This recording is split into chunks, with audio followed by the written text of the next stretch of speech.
ආයිබෝවන් මිත්‍රවරුනි සුන්දර උඩවේදියට ඔයගොල්ලන්ව සාදරයෙන් පිළිගන්නවා. අපි මේ ඉන්නේ අත්හදලා දමන ලද උඩවේදියේ ෆැක්ටරියට යන මම්පෙත කිට්ටුව. පේන්න ඔයගොල්ලන්ට සයිනේජ් එකක් දැක ගන්න පුළුවන්. මම තව චුට්ටකින් ෆැක්ටරියත් පුළුවන් නම් පෙන්වන්න. අද අපේ වෑයම උඩවේදිය ඔහිය මාර්ගය ඔස්සේ ඔහිය හෝටන් ප්ලේන්ස් පාරට වැටිලා එතෙන් සිට හෝටන් තැන්න දක්වා ඇවිදගෙන යන්න කිලෝමීටර් 12ක ගමනක්. අපි බලමු ඒක සාක්ෂාත් කරගන්න හැකි වේද කියලා. ඔන්න ළමයිනේ බලන්න ඔයගොල්ලන්ට පේනවද කියලා උඩවේදියේ ටී ෆැක්ටරි එක. ඊ타මත්ම කනගාටුදායක දර්ශනයක්. මේක ඇත්තටම පළදායි දෙයකට යොදව ගන්න පුළුවන් නම් සෑහෙන්න වටිනවා. ආපසු හැරී බැලීමක්. ඕගොල්ලන්ට වම් පැත්තෙන් ඉහළින් පේන්න ඕනේ ෆැක්ටරි එකේ වහලේ. ඊට පස්සේ පහළින් තියෙන්නේ ඔහිය කළු පහන මාර්ගය. ඕක තමයි බමරකන්ද හරහා යන්නේ. මේ මාර්ගය ඔස්සේ තින් සෑහෙන වතාවක් මීට කලින් අපි ඇවිදලා තියෙනවා. විවිධාකාරයේ හයික්ස් කරන ගම.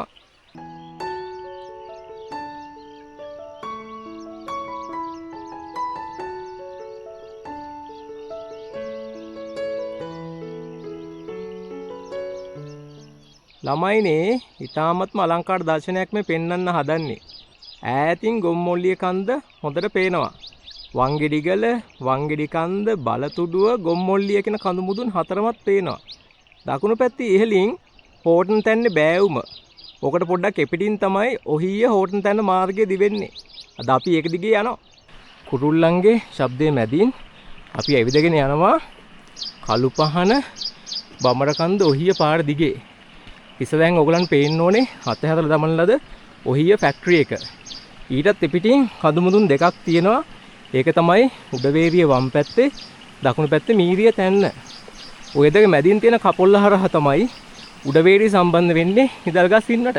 මීටර් 500ක් ඇවිදගෙන ආපු අපි මෙතනින් ෂෝට් කට් එකක් ගන්නවා ප්‍රධාන මාර්ගයෙන් ඉවත් වෙලා ඔහිය ෆැක්ටරිය දක්වා.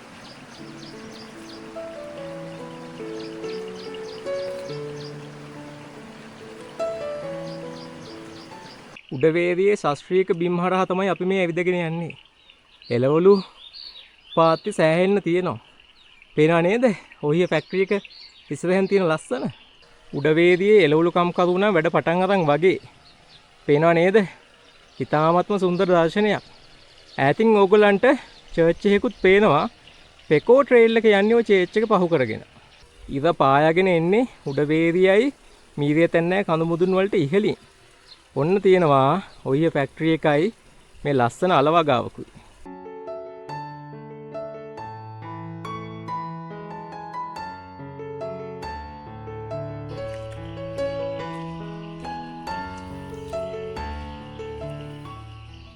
ඔන්න ළමයිනේ අපි ඇවිල්ලා තියෙනවා අතහැර දැමු ඔහිය ෆැක්ටරිය ළඟටම. තාමත්ම කනගාටුදායක දර්ශනයක්. මේ වගේ ස්ථාන සංචාරක කර්මාන්තයේ වැඩි දියුණුව පිණිසවත් යොදා ගන්න පුළුවන් නම් ලොකු දෙයක්. එහෙනම් අපි දිගටම ගමන් කරනවා ඔහිය කළු පහන මාර්ගයේ ඔහිය දිශාවට හෝටන් තැන්න මාර්ගයේ හම්බ වෙනකම්. ඔන්න බලා ගන්න ඔහිය ෆැක්ටරියයි ගොම්මොල්ලිය කන්දයි හෝටන් තැන්නයි උඩවේරියයි ඔක්කොම එකම රූම රාමුවෙන්. මේ වගේ තැනක් ඉතින් දකින්න ලේසි නෑ.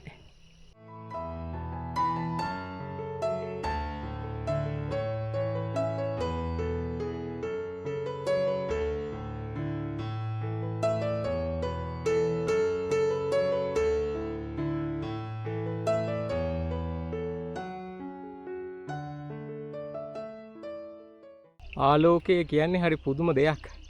පේනව නේද? දැසින හිතු එළියෙන් ඔහිය ෆැක්ටරි එක නෑවිලා තියෙන ආකාරය.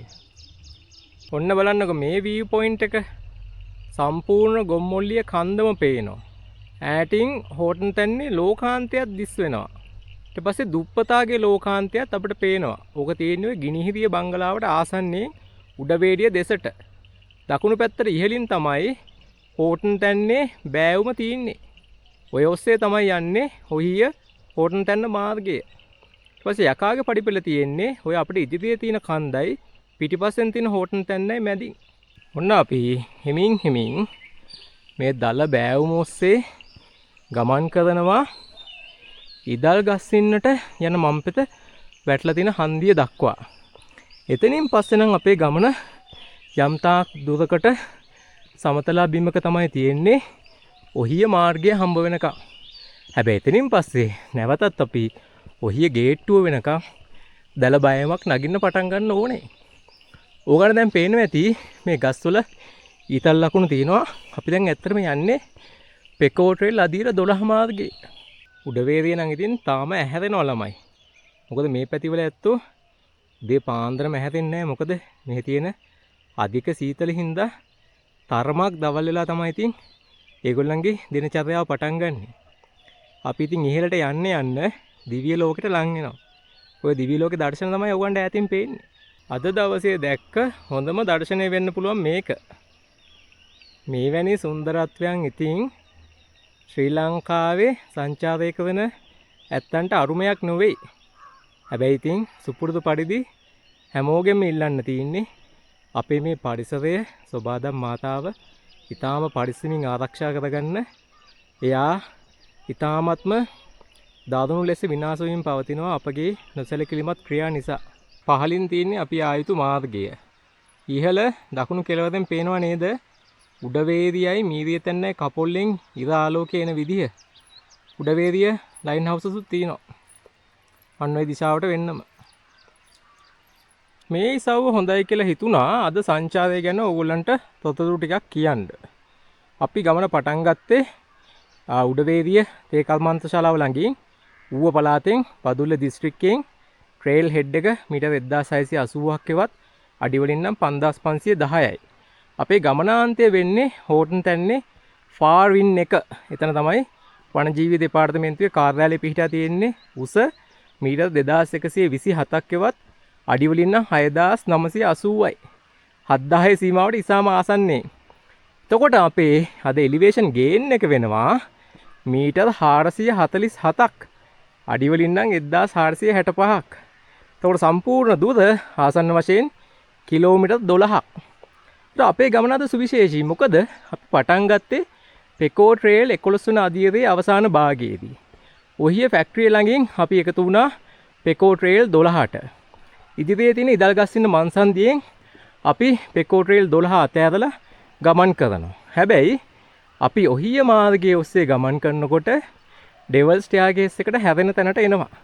එතනින් පස්සේ අපි නැවතත් ගමන් කරන්නේ පෙකෝ ට්‍රේල් 11 වන අදියරේ. ඒකින්ද මේ සංචාරය ඇත්තටම පෙකෝ ට්‍රේල් 11 12 අතර මාරුවීමක් තමයි. අපි කුඩා විවේකයක් ගන්න අතර වාරේ තමයි ඔයගොල්ලන්ට මේ පෙන්වන්නේ උඩවේරිය ගැප් එක. ওই මැදින් තමයි ඉදල්ගස්සින්න දක්වා අපි ගමන් කරන්නේ. ඒතර වම් පැත්තට ඉහිදලට විහිදී යනවා උඩවේරිය කන්ද. මීටර් 2060ක් එවත් අඩි වලින් නම් 6760යි. ඌව පළාතේ උසම ස්ථානය. නමුනුකුලටත් වඩා උසයි. දකුණු පැත්තේ තියෙන්නේ මීරියතැන්න කඳු මුදුන මීටර් 2032ක් එවත් අඩි වලින් නම් 6666යි. අදම ලේසි මතක තියාගන්න. එයා ඇවිල්ලා නමුනුකුලට වඩා අඩුයි. නමුනුකුල 2036ක් විතර වෙනවා උස. ඔන්න ළමයිනේ අපි ආයෙත් ආපසු හැදී බලනවා. මේ හදන්නේ ඕගලන්ට මීරියතැන්නේ හොඳ බීව් එකක් පෙන්වන්න. ඔය දකුණු පැත්තේ ඉහළින් තියෙන්නේ එයා. තේවතු යනවා එයාගේ මුදුනටම වගේ. දල්ගස්සෙන් ගැප් එකක් දැන් හොඳට පේන්න ඕනේ. බලන්න මේ අහස කොච්චර ලස්සනද කියලා. වලාකුළු කැටි තියෙනවා වම් පැත්තෙන්. සිහින් වලාකුළු තීරයක් තියෙනවා දකුණු පැත්තෙන්. ටිකක් පහළට වෙන්න ඕගලන්ට පේන්න ඕනේ අපි ආයුතු මාර්ගය. අවදානෙන් හිටපු ඇත්තන්ට පේනවා ඇති දැන් නම් අපිට වලාකුළු වලින් සෑහෙන ප්‍රශ්නයක් වෙලා තියෙනවා ගොම්මොල්ලිය බලා ගන්න. ගොම්මොල්ලියේ තියෙනවා කඳු මුදුන් ප්‍රධාන වශයෙන් 4ක්. වංගෙඩිගල මීටර් 1365යි. වංගෙඩි කන්ද මීටර් 1520යි. බලතුඩුව මීටර් 2012යි. ගොම්මොල්ලිය මීටර් 2034යි. උසානුව පිළිවෙලින් ගත්තොත් පළවෙනියා තමයි උඩවේරිය, දෙවෙනියා නමුනුකුල, 3 ගොම්මොල්ලිය, 4 මීරිය තැන්න. මට මතක විදිහට 5 තමයි බලතුඩුව. ඒතර පහලින් උඩවේරිය හොඳින් දකින්න පුළුවන්. හෝටන් තැන්න දිශාවට වලාකුළු එකතු වුණා දැන් බලන්නත් පුළුවන්. අපි දැන් බලාගෙන ඉන්නේ වලව බේසම දිහාවට. කොළඹ බදුල්ල මාර්ගයේ තින්නේ ඔය පැත්තේ. අද නම් හෙතරම්ම පැහැදිලි නෑ. මොකද එහෙම වුණා නම් අපිට සමනල වැව සහ උඩ වලවෙත් දැක ගන්න තිබ්බා. හැබැයි වංගෙඩි ගල දැන් ඊටාම හොඳින් පේනවා. පහලින් අපි උදේ පාන්දරම දැක්ක උඩවේරිය ෆැක්ටරියයි ඔහිය ෆැක්ටරිය දෙකමත් බලා ගන්න පුළුවන්. ඒතර අපි ආපු මාර්ගයත් පේනව නේද? ඔන්න අපි ඉන්නේ කිලෝමීටර් 2 සීමාවේ. එලිවේෂන් එක මීටර් 1880ක් හෙවත් අඩිවලින් නම් 6170ක්. පහුගිය කිලෝමීටර් 2 ඇතුළත අපි මීටර් 200ක් ඉහළට ඇවිල්ලා තියෙනවා. ওই වම් පැත්ත ඉහළට තමයි යන්නේ ඉදල්ගස්සිට දක්වා තියෙන මාර්ගය. ඉහළින් උඩවේදී කපුල්ලයි මීරිය තැන්නයි හොඳින් බලා ගන්නත් පුළුවන්. මම ඇත්තටම බලාගෙන ඉන්නේ ආපසු දිශාවට අපි යන්න ඕනේ ඔහිය පැත්තට. ඉදල්ගස්සිනට හැරෙන්න තිබුණ මන්සන්දිය පහු කරලා ක්‍රමක්‍රමයෙන් ඉදිරියට යනවා ඔහිය දෙසට. එතකොට අද අපි ආපු ගමන ගැන පොඩ්ඩක් ආපහු හැදලා බලමු. අපි පටන් ගත්තේ උඩවේදිය ටී ෆැක්ටරි ළඟින්. එතන තමයි පහළම එලිවේෂන් පොයින්ට් එක මීටර් 1680ක් හෙවත් අඩි වලින් නම් 5510යි. ඊට පස්සේ අපි මීටර් 400ක් විතර ඔහිය කළුපහන පාරේ ඇවිල්ලා එළවලු පාත්ති අතරින් ගියා ඔහිය තේ කර්මාන්ත ශාලාව ළඟට. මතකනේ එතන උස මීටර් 1780යි අඩි වලින් නම් 5840යි. ඊට පස්සේ එතන ඉඳන් තමයි අපි පෙකෝ ට්‍රේල් 11 ඉවර වෙලා 12 පටන් ගන්න තැන. අපි නැවතත් ඔහිය කළුපහන මාර්ගයට අවතීර්ණ වෙලා එතෙන් පටන් තමයි මේ ගමනේ යෙදিলা සිටින්නේ. අපි ඉදල්ගස්සින්න මන්සන්දියට ආවා. කිලෝමීටර් 2 වෙනි මායිම එතන උස උනේ මීටර් 1880ක් අඩි වලින් නම් 6170ක්.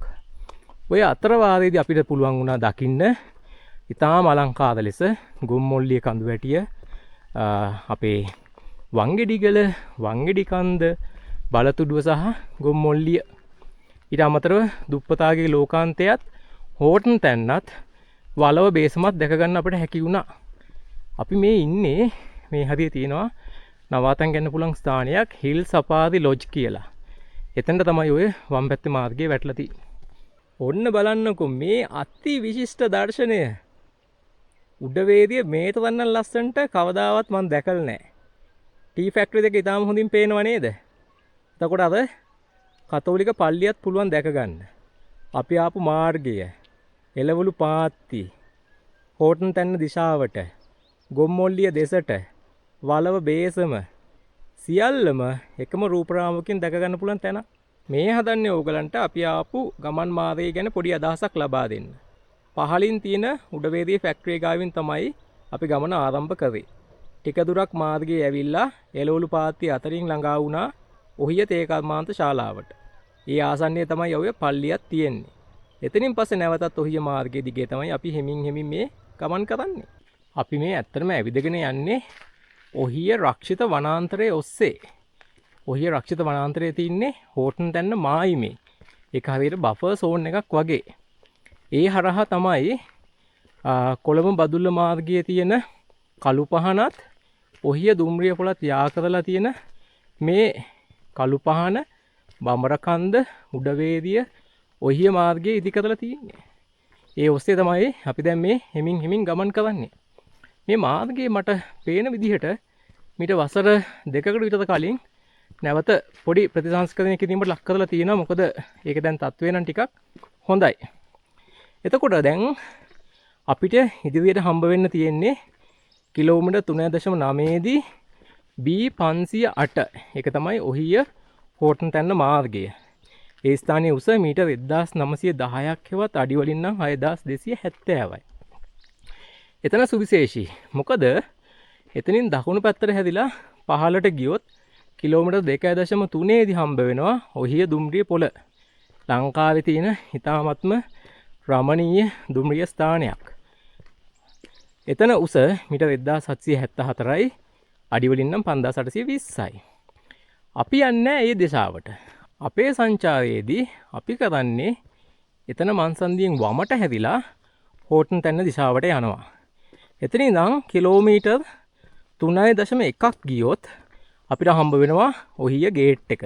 මීටර් 2160 සීමාවේ තියෙන්නේ. අඩි වලින් නම් 7090යි. මගේ මතකේ නිවැරදි නම්. තවත් එපිටින් තමයි වනජීවී කාර්යාලය තියෙන්නේ ෆාරින් එකේ. අද අපේ ඉලක්කය. අපේ මේ මන්සන්දියේ ඉඳන් එතනට කිලෝමීටර් 8.1 එකක් තියෙනවා. ඒ අනුව තමයි අපි කිලෝමීටර් 12ක දිගකින් යුතු මේ සංචාරයේ ගමන් කරන්නේ.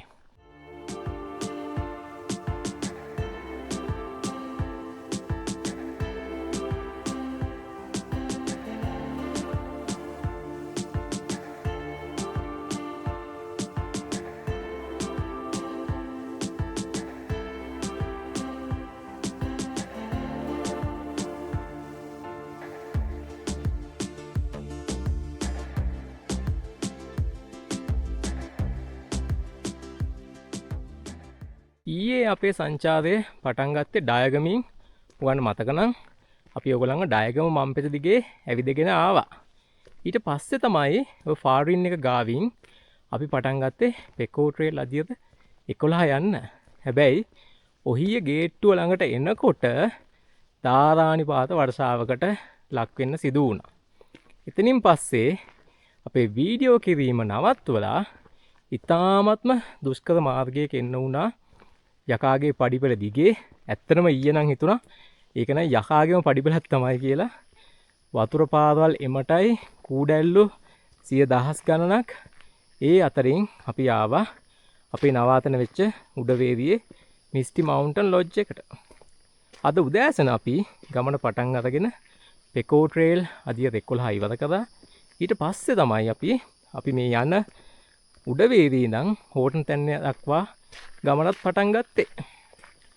ඔය ඔස්සේ එනකොට අපි දැක්කා ඉතාමත්ම සුන්දර දර්ශන පෙළක්.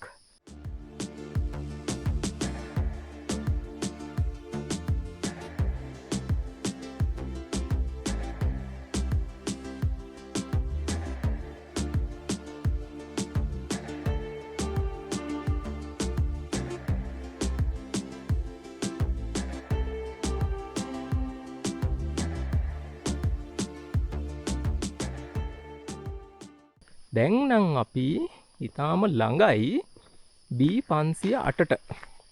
ඔහිය හෝටන් තැන්න මාර්ගයට. ගිහලා බලමු. Here we have reached 3.9 kilometer mark, the junction where we meet B508. To the left is Horton Plains, to the right down below is Ohiya railway station. සිහිල් හුළඟක් හමාගෙන එනවා. අපි ආපු මාර්ගය තමයි ඉදිරියෙන් තියෙන්නේ. දකුණු පැත්තට ඉහළ තමයි හෝටන් තැන්න. අපි ආපු මාර්ගයට කියන්නේ UC 236 කළුපහන වීරකෝන්ගම උඩවේදී ඔහිය කියලා. මේ අපේ වම් පැත්තෙන් තියෙන ඔහිය රක්ෂිත වනාන්තරය හෙක්ටයාර් 2261.3ක ප්‍රමාණයෙන් විශාලයි. මේ ඉසව්වේ සංචාරය කරන හැම සංචාරකයෙක්ම සිහිනයක් තමයි මෙන්න මෙතන පින්තූරයක් ගන්න එක. එහෙනම් අපි නික්ම වෙනවා ඔහිය මාර්ගයේ ඔස්සේ හෝටන් තැන්න කරා. මෙතෙන් සිට කිලෝමීටර් 3ක දල බෑවුම් මාර්ගයක තමයි අපිට යන්න තියෙන්නේ ගේට්ටුව වෙනකම්.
ඕගොල්ලෝ කැමතිද දිව්‍ය ලෝකේ යන්න? මං හිතන්නේ මේ වීඩියෝ එක බලන කවුරුවත් අකමැති වෙන එකක් නෑ දිව්‍ය ලෝකේ යන්න. හැබැයි මේ ඕගොල්ලන්ට පෙන්වන්නේ අපිට මිහි පිටදීම බලා ගන්න පුළුවන් දිව්‍ය ලෝකයක් තමයි. බලන්න මොනතරම් සුන්දර පරිසර පද්ධතියක් ඔස්සේද අපි මේ ගමන යෙදිලා තියෙන්නේ කියලා. දැන් ඈතින් මට ඇහෙනවා ඔය දුම්රිය පොලෙන් දුම්රියක් පිටත් වෙනවා වගේ ඕන් එක ශබ්දයක් ඇහුණා. මං හිතන්නේ ඔය කොළඹ බලා යන උඩරටමැණිකේ දුම්රිය වෙන්න පුළුවන්. අද නම් ටිකක් එයා පරක්කුයි වගේ. එතකොට මම ඕගලන්ට කිව්වා ගොම්මොල්ලිය කඳුවැටිය ඔස්සේ තමයි පළාත් සහ දිස්ත්‍රික් මායිම වැටලා තින්නේ කියලා. ඌව සහ සබරගමුව වෙන් කරමි. අපි තාම ඉන්නේ ඌව පළාතේ. ඊට පස්සේ ඔය වංගෙඩිගල, වංගෙඩි කන්ද, බලතුඩුව සහ ගොම්මොල්ලිය ඔස්සේ තමයි පළාත් පායම යන්නේ. ගිහිල්ලා ඔය පුංචි ලෝකාන්තය කිට්ටුවේදී පළාත් තුනක් එකිනෙකට හම්බ වෙනවා. අපි දැන් ඉන්න ඌවත්, එතකොට සබරගමුවත්, මධ්‍යම පළාතත් කියන පළාත් තුන එකිනෙකට හම්බ වෙනවා. ඒ කියන්නේ බදුල්ල, රත්නපුර සහ නුවරඑළිය කියන දිස්ත්‍රික් තුන. හෝටන් තැන්න ඇවිල්ලා භූ විෂමතාවයේ අතිනොත් සුවිශේෂී. මොකද මෙවැනි පළාත් දිස්ත්‍රික් වෙන් වෙනවා ඔය හෝටන් ආශ්‍රිතව. ඒ වගේම තමයි අද අපේ සංචාරයේදී මං කියවනේ අපි තාම ඉන්නේ ඌව පළාතේ කියලා, බදුල්ල දිස්ත්‍රික්කේ. අපි ඔය ඔහිය ගේට්ටුවට පොඩ්ඩකට කලින් ඇතුල් වෙනවා පළාත් සහ දිස්ත්‍රික් මායිමට. ඒ කියන්නේ ඌවයි මධ්‍යම පළාතයි වෙන් කරන මායිම. ඒ මායිම දිගේ අපි ඇවිදගෙන යනවා කිලෝමීටර් 2.2ක්. සාමාන්‍යයෙන් ඔය වගේ පළාත් මායිමක එච්චර දුරක් ඇවිදගෙන යන්න හම්බෙලාම නෑ මට. එතනින් එහාට තමයි අපි යන්නේ මධ්‍යම පළාතට. හරිම සුවිශේෂී.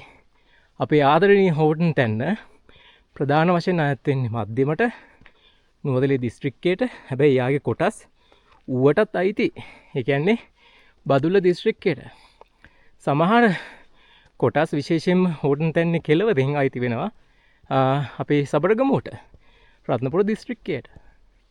හරි, එහෙනම් මට සෑහෙන විශ්වාසයි දැන් නම් දුම්රියක් එනවා කියලා අපේ ඔහිය දුම්රිය පොළට, උඩරට මැණිකේ වගේ. ඔන්න ළමයිනේ අපි ඔහිය රක්ෂිත වනාන්තරයෙන් තොටුපළ කන්ද රක්ෂිත වනාන්තරයට ඇතුල් වෙනවා. මේකේ විශාලත්වය හෙක්ටයාර් 1019.4යි. මේ බෝඩ් එකේ දාලා තින්නේ ඒක.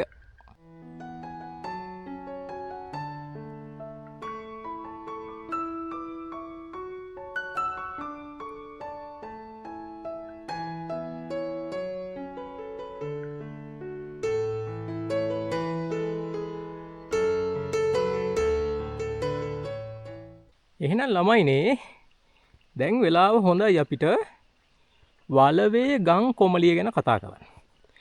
ඔයගොල්ලෝ සමහරට මේ වෙනකොට දන්නවා ඇති මම හරිම කැමති ලංකාවේ තියෙන ගංගා ගැන අධ්‍යයනය කරන්න.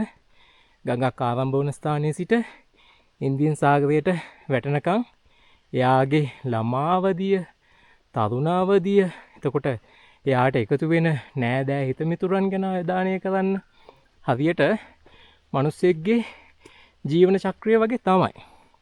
හරි, ඔය වලවේ ගඟ ගැන කතා කරන්න හේතුව තමයි දැන් අපි උඩවේදියෙන් පටන් අරගෙන මේ ගමන යන්නේ. උඩවේදිය ආශ්‍රිතව ආරම්භ වෙන සියලුම දියදහරා ගිහිල්ලා වැටෙන්නේ අපේ වලවේ ගඟට අවසානයේදී. එතකොට වලවේ කියන්නේ හෝටන් තැන්නෙනුත් ආරම්භ වෙන එක ගඟක්.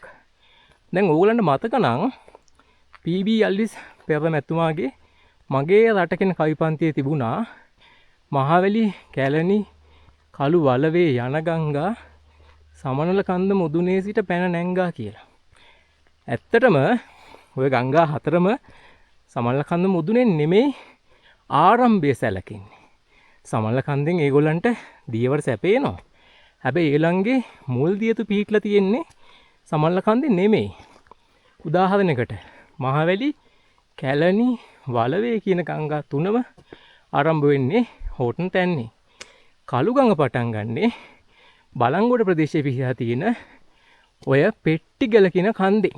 හැබැයි ඒකෙන් කියවෙන්නේ සමනල කන්ද එතරම් වැදගත් නෑ කියලා. සමනල කන්දෙන් ඔය සියලුම ගංගා වලට විශාල දියවරක් සැපේනවා. ඒ ඔස්සේ තමයි අපේ රට ඔය අරීය ජලවහන පද්ධතියකින් සමන්විත වෙන්නේ. ඒ කියන්නේ රට මැදින් ආරම්භ වෙන ගංගා ගිහිල්ලා මුළු රට වටේම තියෙන ගොවිබිම්, කෙත්වතු සරුසාර කරනවා. මුළු රටටම දියවර සපයනවා. ඒ විතරක් නෙමෙයි, ඒගොල්ලෝ ලංකාවේ විදුලි බල පද්ධතියටත් සෑහෙන දායකත්වයක් සපයනවා. හරි. එහෙනම් අපි වලවේ ගඟ ගැන තව ටිකක් ඉස්සරහට ගිහලා කතා කරමු. ඔයාලට පේනවනේ සෑහෙන වෙහෙසකට ගමනක අපි මේ යන්නේ. තොටුපළකන්ද රක්ෂිත වනාන්තරයේ ඔස්සේ තමයි අපි මේ ගමන් කරන්නේ. පේනවනේ මේ දකුණු පැත්තෙන් තියෙන යූකලිප්ටස් ගස් දෙකේ විශාලත්වය. සෑහෙන මහතයි. සාමාන්‍යයෙන් 3 දිනක්වත් ඕනේ ඒ ගහ බදන්න. මේ වෙනකොට අපි මීටර් 2000 සීමාව ඉක්මවා ගිහිල්ලා තියෙන්නේ. මතකනේ අපි ගමන පටන් ගත්තේ 1680 න්. ඒ කියන්නේ මීටර් 320කට වඩා මේ වෙනකොට අපි නැගලා තියෙනවා. ඉතින් ඔයගොල්ලන්ට පේනදී හට් එකක් වගේ. ඕක ෆොරස්ට් ඩිපාර්ට්මන්ට් එකෙන් හදලා තින්නේ රෙස්ටිං ප්ලේස් එකක්. සමහර කට්ටියට නැවතිලා පොඩි විවේකයක් අරන් යන්න පුළුවන්. හැබැයි අපේ සංචාරකයෝ නම් ඒ තැන විනාශ භංග කරලා තියෙන්නේ. මේක ඇවිල්ලා අපේ රටේ සෑහෙන ලොකු ප්‍රශ්නයක්. විශේෂයෙන්ම දේශීය සංචාරකයෝ නම් මේ පරිසර සාක්ෂරතාවයේ අතින් සෑහෙන මට්ටමක නෙමෙයි ඉන්නේ. අපි කියන්නේ ඔවුන් තාම පරිණාමණය වෙලා නැහැ. මොනා කරන්නද? මම බලාපොරොත්තු වෙනවා අවම වශයෙන් ඉදිරියේදීවත් අපේ රටේ දේශීය සංචාරකයෝ මීට වඩා පරිසරය ගැන සැලකිලිමත් වෙයි කියලා. මේ වෙනකොට අපි කිලෝමීටර් 5.4ක් ඇවිල්ලා තියෙනවා. තව මීටර් 200කින් අපිට හම්බ වෙනවා තවත් සුවිශේෂී තැනක්. එතනින් තමයි අපි පෙකෝ ට්‍රේල් අධ්‍යයන 11ට සම්ප්‍රාප්ත වෙන්නේ. එතනින් වම් පැත්තට තමයි ඩෙවල් ස්ටෙයාකේස් පටන් ගන්නෙ. ඕගොල්ලන් ඉතින් ඕක දිගේ කීප වරක්ම එක්කගෙන ගිහිල්ලා තියෙනවා. අපි බලමු මේ හට් එක දිහාවට. අනේ දෙවියනේ. ඒ හට් එක විනාශ මුඛයට පත් වෙලා තියෙන්නේ. වහලෙත් කඩන් වැටිලා. ඒක ඇතුලේ බිත්තිවලත් අපේ රටෙන් ආපු කට්ටිය සෑහෙන කුරුටු ගීත ලියලා විනාශ කරලා තියෙනවා. ඒකින්ද වෙන්න පුළුවන් ෆොරස්ට් ඩිපාර්ට්මන්ට් එකෙන් මේක මේන්ටේන් කරන එකත් නවත්තලා තියෙන්නේ. මොකද අපිට මේ වගේ හොඳ දේවල් නිවැරදිව පාවිච්චි කරන්න දන්නේ නැහනේ. ඔන්න අපි දැන් ඇවිල්ලා තියෙනවා තරමක් තැනිතලා බිම් පෙදෙසකට. හරි, එතකොට දැන් ඉදිරියෙන් කිලෝමීටර් 5.6 දී තමයි අපිට ඩෙවල් ස්ටෙයාකේස් එකට හැදෙන තැන හම්බ වෙන්නේ. එතන උස මීටර් 2050ක් වත් අඩි වලින් නම් 6725යි. මං කිව්වා එතනින් පස්සේ තමයි අපි පෙකෝ ට්‍රේල් 11 වෙනි අදියරට එන්නේ. ඩෙවල් ස්ටෙයාකේස් ඉඳන් කිලෝමීටර් 6.4ක් තියෙනවා ෆාරින් එකට. ඒ කියන්නේ අපේ ගමනාන්තයට. ඔහියේ ඉඳන් කළුපහන පාරට යන්න පුළුවන් ඔය ඩෙවල් ස්ටෙයාකේස් එක හරහා. ආසන්න වශයෙන් දුර කිලෝමීටර් 3.1යි. ඩෙවල් ස්ටෙයාකේස් එකේ හොඳ view point එකක් තියෙනවා. ඒක නම් මේ ප්‍රධාන මාර්ගයේ ඉඳන් මීටර් 200කින් පස්සේ ඕගලන්ට බලන්න පුළුවන් ගිහිල්ලා. හැබැයි එතනින් පස්සේ නම් සෑහෙන බැස්මක් තියෙනවා ඩෙවල් ස්ටෙයාකේස් එක ඔස්සේ ඔහිය කළුපහන මාර්ගයට ළඟා වෙන්න. ඒ කිට්ටුවේම තමයි තියෙන්නේ ඩෙවල් ස්ටෙයාකේස් වෝටර්ෆෝල් එකත්. එතනින් දකුණු පැත්තට ගියොත් බමරකන්දර, වම් පැත්තට ගියොත් උඩවේදිය හරහා නැවතත් මේ B508 එකට ළඟා වෙන්න පුළුවන්. මෙන්න මෙතන තමයි ඩෙවල් ස්ටෙයාකේස් එකට හැදෙන තැන. හරි, ඔයගලන්ට පේන්නේ අද මගේ ගමන් සගය අනා ඔහිය හොන් තන මාර්ගයේ දිගේ යනවා. ඩෙවල් ස්ටෙයාකේස් මන්සන්දිය පසු කරමි. ඔයගලන්ට පේනවා ඇති U බෙන්ඩ් එක සලකුණකුත් දාලා තිනවා. මෙතෙන් පටන් මෙවැනි වැලමිටි මංගු 8ක් පසු කරමින් ඊටාම දල බෑවමක් ඔස්සේ තමයි අපි ඊතුරු කිලෝමීටරය ඔහිය ගේට් එක දක්වා නගින්න තියෙන්නේ. හරි, ඔයගලන්ට පේනවා අනා හිමින් ඉහළට එනවා. පේනා නේද මේ වංගුවල තියෙන තියුණු බව සහ කොතරම් ඉහළකට ඒක දිවෙනවද කියලා.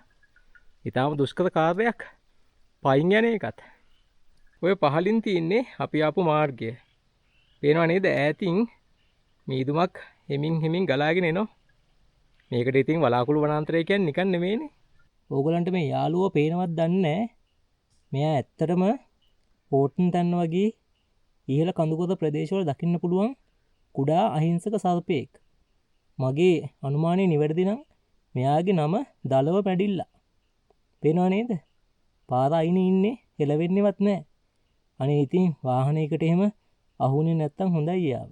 ඔන්න අපි යාව පාර අයිනෙන් මේ තනකොළ පිස්සට අයින් කරා. නැත්තම් යා වාහනයකට අහු වෙන තියෙන chance එක ඉතාම වැඩි. ඔන්න ඇදිලා ගියා. අපි වලවේගම් ගැන කතා කරන් හිටියේ. හැබැයි මේ දල බෑවුම් එක නගිනකොට හරි අමාරුයි ඉතින්. කොහොම වුණත් මේ ඉසව්වේදී උඩවේදියේ පැත්තට යන තියදාරා කෙලින්ම යන්නේ වලවේගඟට. එතකොට ඔය ඔහිය දිශාවට උඩරට දුම්රිය මාර්ගයේ හරහා යන තියදාරා ගිහිල්ලා වැටෙන්නේ උමා ඔයට අවසානයේදී. උමා ඔයත් පටන් ගන්න ඇත්තටම එකදි මුල් දියත්තක් හෝටන් තැන්නෙන් ඔය තොටුපොළ කන්ද ආශ්‍රිතව ඇත්මී වන යායක්. ඒ අතරින් උඩවේදියේ ඉඳන් මීදුමකුත් ගලාගෙන එනවා. මිහිදුම් සේල ආක්‍රමණයකට ඔබ සූදානම්ද? අපි කතා කරලා හිටියේ උමාවය ගැන. එයාගේ මුල් දියත්තක් පිදුරු තලාගල කන්දෙනුත් පටන් ගන්නවා. පටන් අරගෙන ලවස්ලී පැල්ල සහ ගල්වැල්ල නිර්මාණය කරමින් බෝමුරැල්ල ජලාශයට ගිහිල්ලා එතනින් බෝමුරුවැල්ල දියපාර දිගේ බෝමුරැල්ල නිර්මාණය කරමිනුත් උමාවයට එකතු වෙනවා. හරි, එහෙනම් අපි බලමු වලවේගඟ ගැන සවිස්තරාත්මකව කතා කරන්න පුළුවන්ද කියලා.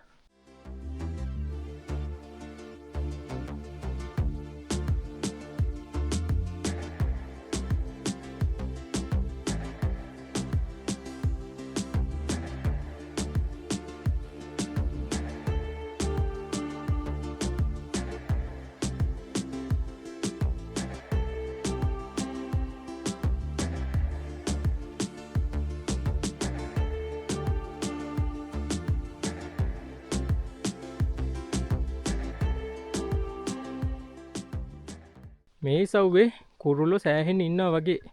මොකන්න පෙකෝසයිනේජියකුත් දැන් දකුණු පැත්තෙන් පෙනුණා. මම දැක්කා ඩල් බ්ලූ ෆ්ලයි කැචර්ස්ලා කීප දෙනෙක්. අපි දැන් ගොඩක් දුරට මේ වැලමිටි වංගු සහිත කොටස පහු කරලා ඉවරයි. අපි ඒකට සම්ප්‍රාප්ත වුණේ මීටර් 2070 වෙදී. අඩි වලින් නම් 6790 වෙදී. මේ වෙනකොට අපි අඩි 7000 සීමාව ඉක්මවා ගිහිල්ලා තියෙන්නේ. දැන් නම් අපි ඊටාම ළඟයි. මම ඔයන්ට කලින් කිව්වා නේද? අපි එනවා කියලා හුවයි මධ්‍යම පළාතයි අතර පළාත් මායිම දිගේ ඇවිදගෙන යන ස්ථානයකට. ඒ ස්ථානයට දැන් නම් ඊටාම කිට්ටුයි. ඒක තියෙන්නේ කිලෝමීටර් 6.9. එතකොට ඔහිය ගේට් එක තියෙන්නේ කිලෝමීටර් 7.1. පේනවනේ මීදුම හෙමින් හෙමින් ගලා යන ආකාරය.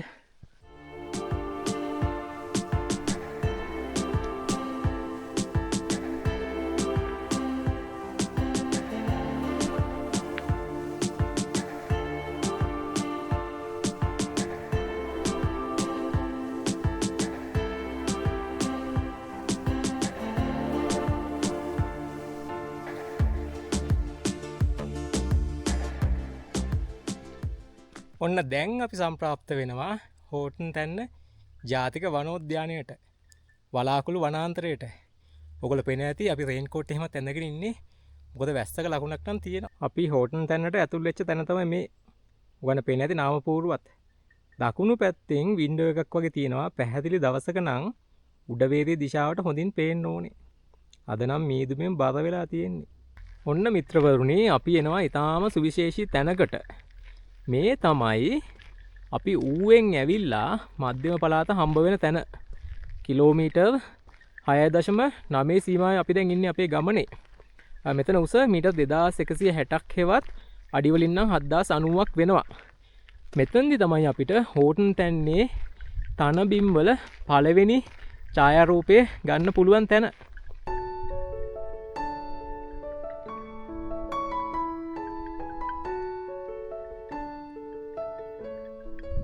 ඔන්න අපි ළඟා වෙනවා ඔහිය එන්ට්‍රන්ස් එකට. කිලෝමීටර් 7.1යි. මෙතෙන් සිට අපේ ගමනාන්තයට තව කිලෝමීටර් 4.9යි තියෙන්නේ. අපි එන ගිහිල්ලා ටිකට් අරගෙන හෝටන් තැන්න වනෝද්‍යානයට ඇතුල් වෙමු.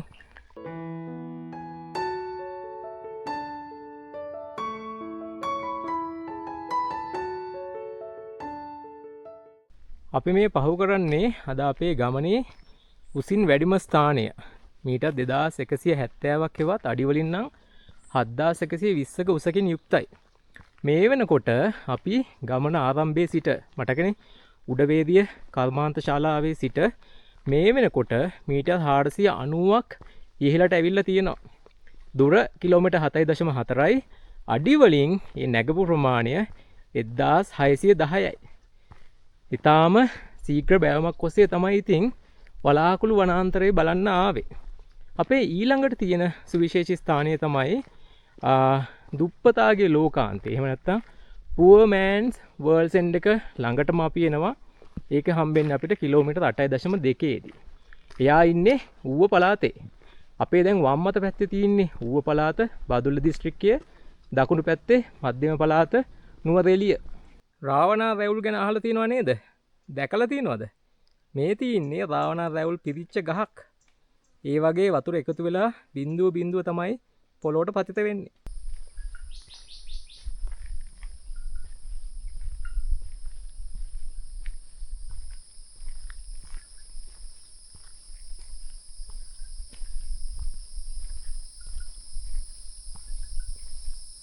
පේනවනේ තනියම පිපිලා ඉහළට එසවිලා ඉන්නවා මේ තනකොළ වලට උඩින්.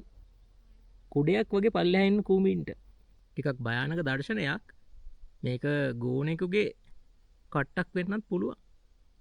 උගන්න පේනවද මගේ ගමන් සගය ඉදිරියෙන් ගමන් කරනවා. මීට සුළු වෙලාවට කලින් අපි දුප්පතාගේ ලෝකාන්තය, එහෙම නැත්නම් Poor Man's World End එකට ළඟම තැන පහු කරා.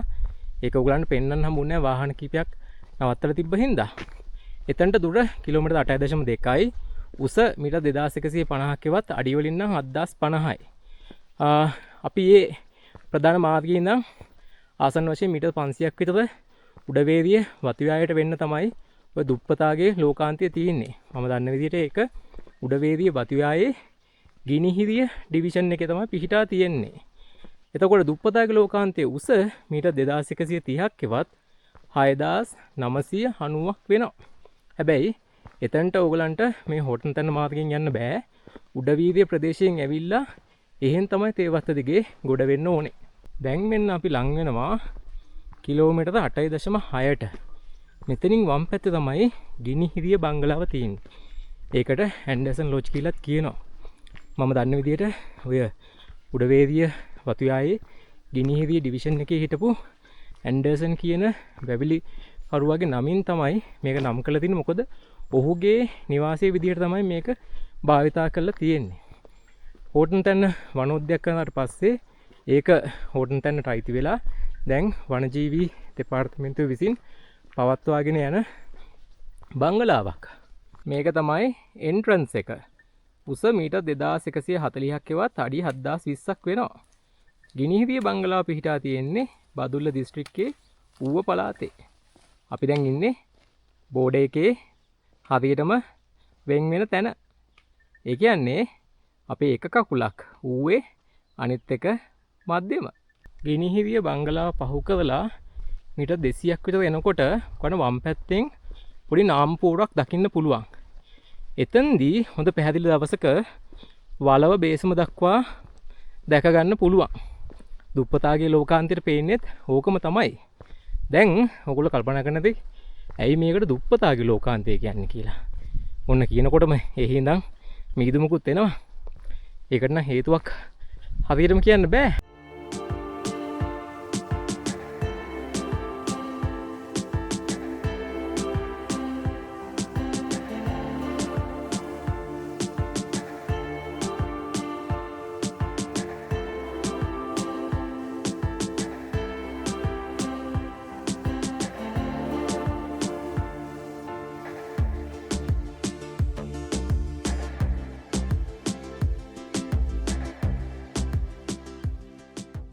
මීදුමනන් ටිකක් පහ වෙලා ගියා.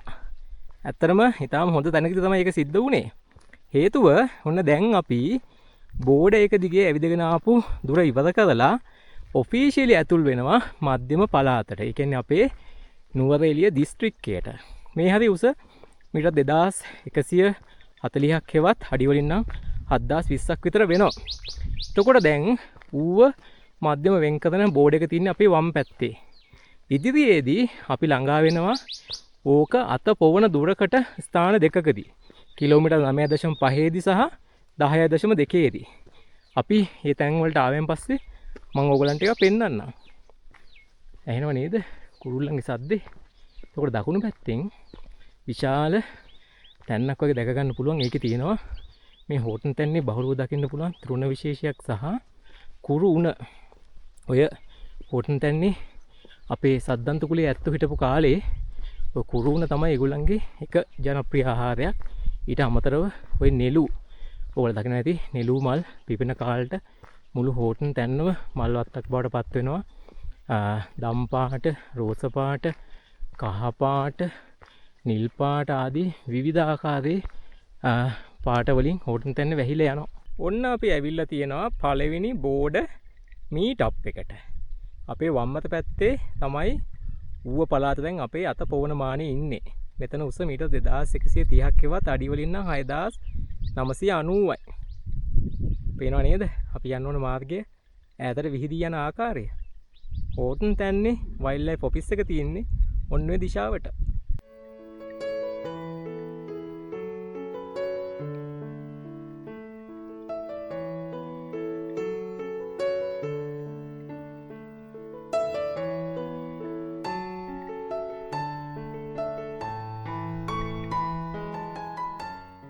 ඔන්න ඉතාලම හොඳින් බලාගන්නකො කුරුණ පාද ළඟින්ම දැක ගන්න පුළුවන්. ඒවා සාමාන්‍යයෙන් වැවෙන්නේ ජල මූලාශ්‍ර ආශ්‍රිතව. ඈතින් තොටුපළ කන්ද පේනවද? මේ තියෙන්නේ හෝටන් තැන්නේ අනන්තය දක්වා විහිදී යන තෘණ භූමි. ගෝනුන්ගේ පාරාදීසයක්.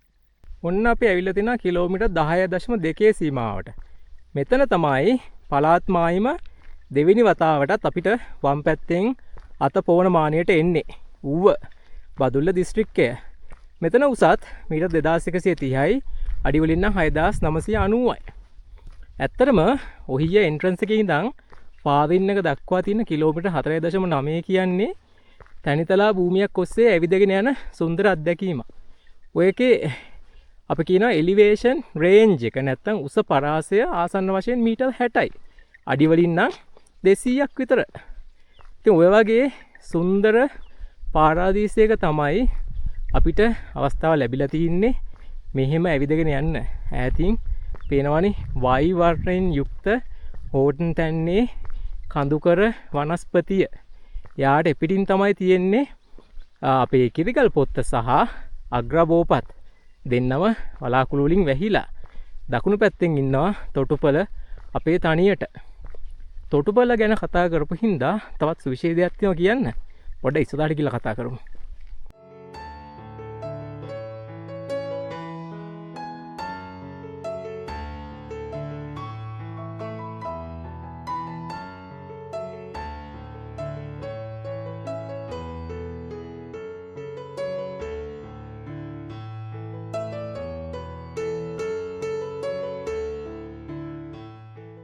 අපි මේ බලාගෙන ඉන්නේ කිරි කටු ඔය. එහෙම නැත්නම් කිරි කැටි ඔය නිම්නේ දිශාවට. එයා ආරම්භ වෙන්නේ තොටුපළ කන්දෙන්. පහළට ගිහිල්ලා බෙලිහුල්ලේ හා එකතු වෙනවා. පස්සේ බෙලිහුල්ලේ ගිහිල්ලා වලවේගේ අඟට සම්බන්ධ වෙනවා.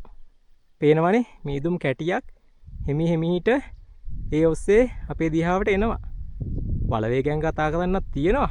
බලමු ඉස්සරහට අවස්ථාවක් ලැබෙයිද කියලා.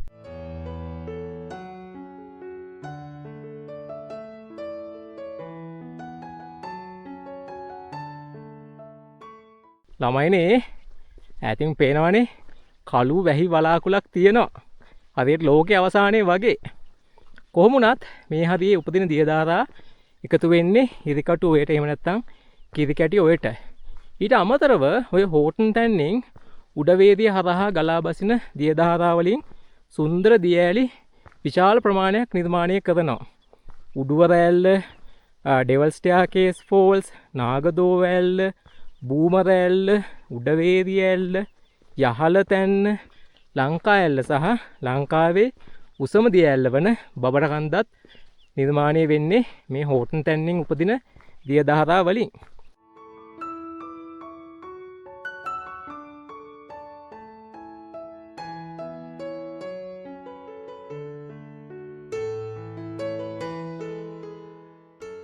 මේ තියෙන්නේ අපි ආපු මම්පෙත දෙස ආපසු හැරී බැලීමක්. ඔගන් පේනවද ඈතින් තිතක් වගේ අනා එන විදිහ? කළු පහනේ ඔය බමරකන්ද දියැල ආශ්‍රිතව සංචාරය කරන ඇත්තෝ අහලා ඇති වතුවැයක් තියෙනවා ගල පිට යාය කියලා. මේ හෝටන් තැන්නෙන් උපදින දියදාරා ගිහිල්ලා ඔය වතුයාය ඇතුළේදීත් තවත් දියඇලි විශාල ප්‍රමාණයක් නිර්මාණය කරනවා. නිදංගොඩ ඇල්ල කියන්නේ එහෙම නිර්මාණය කරන ඉතාමත්ම සුන්දර දියඇල්ලක්. ඔන්නෝම තමයි මේ හෝටන් තැන්නෙන් විශේෂයෙන්ම තොටුපොළ කන්ද ආශ්‍රිතව උපදින දියදහරා ගිහිල්ලා එකක් උඩවේදිය හරහා අනිත් එක හිරිකටුව එහෙම නැත්නම් කිරිකැටිය ඔස්සේ ගිහිල්ලා වලවේ ගඟ පෝෂණය කරන්නේ. දැන් නම් වැහි පොද තරමක් වැටෙනවා. අපිට ඉදිරියේ හම්බ වෙනවා වනජීවි දෙපාර්තමේන්තුවේ බංගලා දෙකක්. සාමාන්‍යයෙන් ඒවා කාර්ය මණ්ඩලයට තමයි වෙන් කරලා තින්නේ. බලමු වැස්සට නවාතැන් ගන්න වුණොත් ඒ ආශ්‍රිතව ඉන්න පුළුවන් වේද කියලා. ඔන්න ළමයිනේ අපි ඇවිල්ලා තිනවා මීටර් 2140ක උසකට. අඩි නම් 7020යි. කිලෝමීටර් 11ක් දුර ගෙවාගෙන. අර මං කිව්ව වනජීවි දෙපාර්තමේන්තුවේ කාර්ය මණ්ඩලයේ භාවිතා කරන බංගලා දෙකක් තියෙනවා. එකක් වම් පැත්තේ ළඟින්ම අනිත් එක ඉදිරියේ දකුණු පැත්තේ. වැස්ස නම් පොඩ්ඩක් තුරල් වුණා. බලමු ෆාදින් එකටම යා ගන්න පුළුවන් නේද කියලා. මේ තියෙන්නේ අපිට ආසන්නයේ තිබුණ ඒ බංගලාව. බලන්න මොනතරම් සුන්දර ස්ථානයකට පිහිටා තියෙන්නේ කියලා. සංචාරකයන්ට ඉතින් මෙවැනි ස්ථාන ලබා දෙන්න පුළුවන් නම් සෑහෙන වටිනවා. මොකද හෝටන් තැන්නේ වනජීවි බංගලා දෙකයි තියෙන්නේ. කවදා හරි හෝටන් තැන්නේ කාක්කොන්ව දකින්න පුළුවන් කියලා හිතුවද? දැන් නම් කාක්කෝ ඉන්නවා. අපේ කැලිකසල බැහැර කිරීමත් ඒකට හේතුවක් වෙන්න පුළුවන්. මේ දකුණෙන් තියෙන්නේ අනිත් බංගලාව. අපි උත්සාහ කරනවා මෙතන නවතින්න නැතුව දිගටම පාදින් එකට යන්න. මෙවැනි සුන්දර තෘඩ භූමියක ගෝනු ටිකක් තනකොළ කකා ඉන්නවා දකින්න තිබ්බනම් කොච්චර හොඳදනේ. හැබැයි විශේෂයෙන්ම හෝටන් තැනට සංචාරකයන්ගේ ඉල්ලීමක් කරන්න තින්නේ මෙහි සතුන්ට කෑම නම් දෙන්න එපා. ඔබට නීත්‍යානුකූලව පියවර ගන්නවා වනජීවි දෙපාර්තමේන්තුවෙන්. ඒක විශේෂයෙන්ම මේ සතුන්ට කරන ලොකු අපල උපද්‍රවයක්. ඒක හින්දා ඒගොල්ලන්ට මේ වනාන්තරය තුල ඇති වෙන්න කෑම තියෙනවා. ඒව හොයාගෙන කන්න දෙන්න. ඕගොල්ලෝ කෑම දාන්න යන්න එපා. ඈතින් අපිට පේනවා පාදින් එක. එතන තමයි වනජීවි දෙපාර්තමේන්තුවේ කාර්යාලය තියෙන්නේ. වාහන අංගනයත් එතනම තමයි ඕගොල්ලන්ට දැක ගන්න පුළුවන්. එතකොට මේ B508 ඔහිය හෝටන් තැන්න මාර්ගය කියලා එකතු වෙනවා B512 පට්ටිපොළ හෝටන් තැන්න මාර්ගයත් එක්ක. අපේ ගමනේ අවසානය. පේනවා නේද? මීදුම විශාල වශයෙන් අපි ආක්‍රමණය කරන්න එන ආකාරය. අපිට වලවේ ගඟ ගැන නම් කතා කරන්න දෙන්න නැති වෙන හැඩයි. මේ හරියෙන් උපදින දියදහරා ගිහිල්ලා එකතු වෙන්නේ බෙලිහුල් ඔයට. අපේ දකුණු පැත්තෙන් තමයි තොටුපොළ කන්ද තියෙන්නේ. එයාගෙන් තමයි බෙලිහුල් ඔයේ එක් ප්‍රධාන ජල මූලාශ්‍රයක් පටන් ගන්නෙ. ඊට අමතරව අග්‍රබෝපත් කඳු වැටියෙන් සහ කිරිගල් පොත්තිනුත් බෙලිහුල් ඔයේ මුල් දියත්තක් ආරම්භ වෙනවා. හරි. බලමු වලවේ ගඟ ගැන කෙටියෙන් ඔවන් දෙක තොරතුරු ටිකක් කියන්න පුළුවන් වෙයිද කියලා. වලවේ කියන්නේ ලංකාවේ 7 වෙනි දිගම ගඟ කිලෝමීටර් 138ක දිගකින් යුක්තයි. මං කිව්වනේ යා පටන් ගන්නේ හෝටන් තැන්නෙන් කියලා. එයා ගිහිල්ලා ඉන්දියන් සාගරයට එකතු වෙන්නේ අම්බලන් තොටින්. ඔය ගොඩවාය වෙරළට ආසන්නේ. ගෝතපබ්බත රාජමහා විහාරයේ තියෙන්නේ ඔය කිට්ටුවම තමයි මගේ මතකයේ නිවැරදි නම්. එතකොට වලවේ ගඟේ ප්‍රධාන ජල මූලාශ්‍ර 5ක් අඳුර ගන්න පුළුවන්. පළවෙනි එක තමයි බෙලිහුල් ඔය. අපි තා පොඩ්ඩකින් එයාගේ තොටුපොළ කන්දෙන් උපදින මුල් දියත්ත පහු කරනවා. ඒ කියන්නේ ඔහිය පාඩේ තියෙන කළු පාලමේදී. ඊළඟ එක හිරි කටු ඔය හේවත් කිරි කැටි ඔය. අපි දැක්කා ඒ නිම්නය මොහොතකට කලින්. ඊට අමතරව වේලි ඔය රන්මුදු ඔය සහ ඔය සමල්ල ස්වභාව රක්ෂිතයෙන් ආරම්භ වෙන දියදහරකුත් තියෙනවා. ඔය පහ තමයි මූලික වශයෙන්ම වලවේ ගඟේ ප්‍රධාන අතුගංගා ලෙස සැලකෙන්නේ. ඔය විදිහට තමයි වලවේ ගඟේ කතාව අපි කෙටි කරේ. මොකද දැන් නම් වැහි බිඳු වල ප්‍රමාණය ටික ටික ලොකු වෙනවා. අපි ඉදිරියේදී ගිහිල්ලා ඔයගලන්ට බෙලිහුල් ඔයේ මුල් දියත්තත් පෙන්වන්න ඕනේ. ඒකින්ද පොඩ්ඩක් ඉක්මනින් යනවා මේ ටික. ගැවිල්ලකුත් ඇහෙනවා. අපි ඇවිල්ලා තියෙනවා කිලෝමීටර් 11.7 සීමාවට. උස මීටර් 2110ක් හෙවත් අඩි වලින් නම් 6920යි. මෙතන තමයි අපි තොටුපළ කන්දෙන් උපදින බෙලිහුල් ඔය පහු කරන්නේ. මෙයා පහළට ගලාගෙන ගිහිල්ලා ලෝකාන්තය මම් පෙත පසු කරමින් ගලාගෙන යනවා. ඊට පස්සේ මං කිව්වනේ කිරිගල් පොත්තෙන් සහ අග්‍රපෝපත් වලිනුත් මුල් දියත්තක් පටන් ගන්නවා කියලා. එයත් එක්ක එකතු වෙනවා ඔය කැම්ප් සයිට් අංක 1 කිට්ටුවදී. ඊට පස්සේ කැම්ප් සයිට් 2 3 පසු කරමින් චිමිනි පොකුන්ට වැටලා බේක සැල්ල හෙවත් ගෝනගල ඇල්ල නිර්මාණය කරමින් බෙලිහුල්ලිය ගලාගෙන යනවා. පහළදී යා ගලගම ඇල්ල හෙවත් කැති ගහන ඇල්ලත් තවත් පහළදී පහන් තුඩා වැල්ලත් නිර්මාණය කරනවා. ඔන්න අපි කළුපාලම උඩ හිටගෙන බලාගෙන ඉන්නවා තොටුපළ කන්ද දිහාවට. මේ තියෙන්නේ බෙලිහුල්ලොය එහෙන් පටන් අරන් මේ කුරුණ මැද්දෙන් පහළට ගලාගෙන යන ආකාරය. මේ තියෙන්නේ පහළට ගලාගෙන යන බෙලිහුල්ලොය මුල් දියත්ත. ඔහොම ගිහිල්ලා තමයි යා කිරිගල් පොත්තෙනුයි අග්‍රාපෝපත් වලින් උපදින දියදාරා එකතු වෙන්නේ. ඉතාමත්ම සුන්දර දර්ශනයක්. ඔගන්න පේනවත් දන්නේ ඈතින් තොටුපළ කන්ද මුදුන වැහි වලාකුළු වලින් වැහිලා තියෙන විදිය. මේ හදන්නේ උඩවේදියේ ඉඳන් හෝටන් තැන්න දක්වා කිලෝමීටර් 12ක් මග ගෙවාගෙන ආපු සංචාරය හමාත කරන්න. ආයිත් මෙවැනි සංචාරකයන් ඔයගොල්ලන්ගේ හමුවීමේ බලාපොරොත්තු වෙන්න. සුපුරුදු පරිදි ඉල්ලන්න තියෙන්නේ අපේ පරිසරය ආරක්ෂා කරන්න දායක වෙන්න. හැම මොහොතකම ඔබ කොහේ ගියත් කැලි කසල නිසිලෙස පැහැර කරන්න මේ පරිසරය විනාශ කරන්න දායක වෙන්න එපා. ඒක ඔබ ඉගෙන ගන්න ගමන් ඔබගේ මිතුරන්ට ඔබගේ පවුලේ අයට කුඩා දරුවන්ට සියලුම දෙනාට කියලා දෙන්න. අවසානයේ මේ පරිසරය විනාශ වෙච්ච දවසට අපිට ජීවත් වෙන්න කොහොමත්ම විදිහක් නැති වෙයි. එහෙනම් මේ ශ්‍රී සමුගන්නවා මගේ ගමන් සගය අනත් එක්ක හෝටන් තැන්නේ